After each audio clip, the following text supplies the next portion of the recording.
Hi, Caleb Gregg here. I'm a performance specialist here at Strive PT, and today we're going to talk about 5 resistance training exercises you can do at home to improve your running performance in 30 days.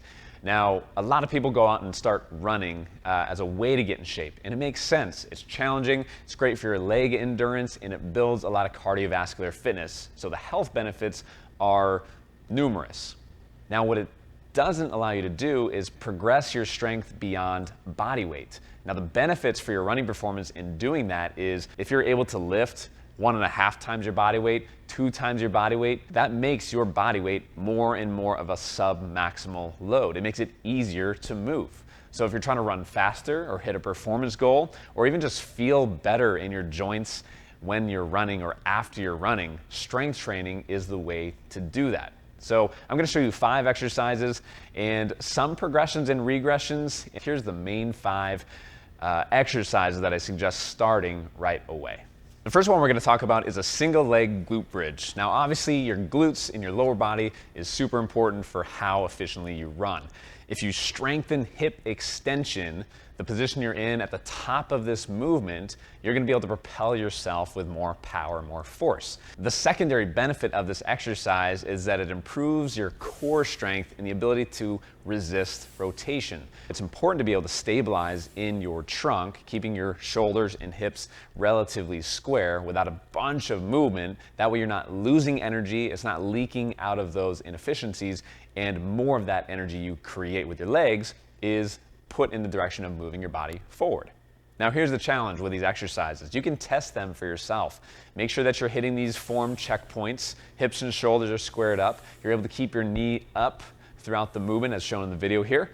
And you should be able to get to 20 reps on each side with good control. Now, if you can't, that's okay, but it gives you a goal. Start with smaller sets. Do 2 to 3 sets of 8 reps, 9 reps, 10 reps. And when you get strong with that rep range, start to increase over time. And throughout the course of a month and 2 months, you should see yourself getting closer and closer to that set of 20.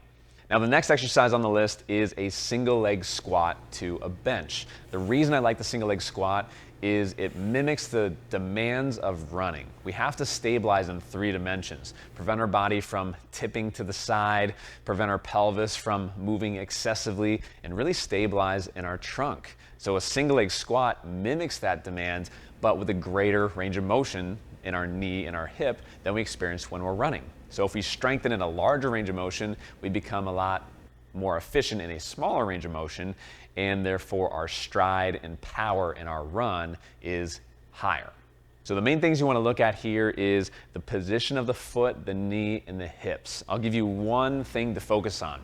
Our foot steers everything above it. So if our arch collapses, our knee follows and our hip follows. So if you focus on gripping the ground with your feet, spread those toes out, and do your best to keep a strong arch. If you can do that, I can nearly guarantee that your knee and your hip are going to follow suit and get in a strong position.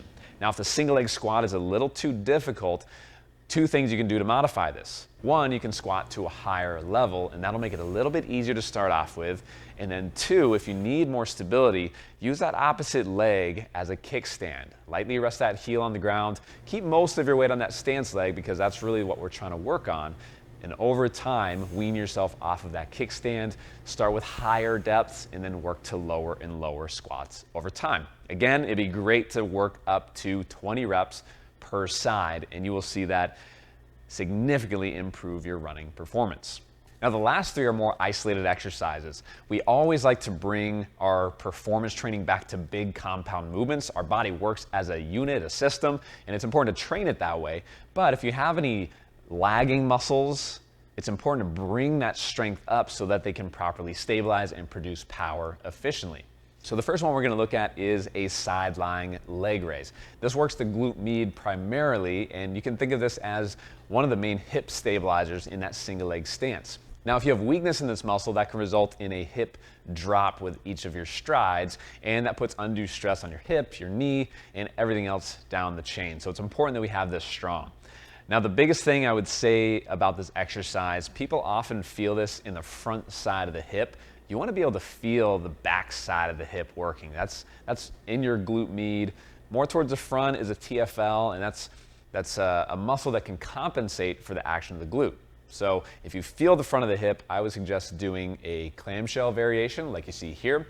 I like to put a block in between the feet to increase the range of motion. Often a normal clamshell isn't challenging enough, so putting that block in between makes it a little bit more challenging and allows you to feel more in that glute rather than the front of the hip. Again, this is a great one to work up to 20 reps on. Moving on from there, calf raise, single leg calf raise specifically. We want our calves to be able to store power and release power kind of like a rubber band.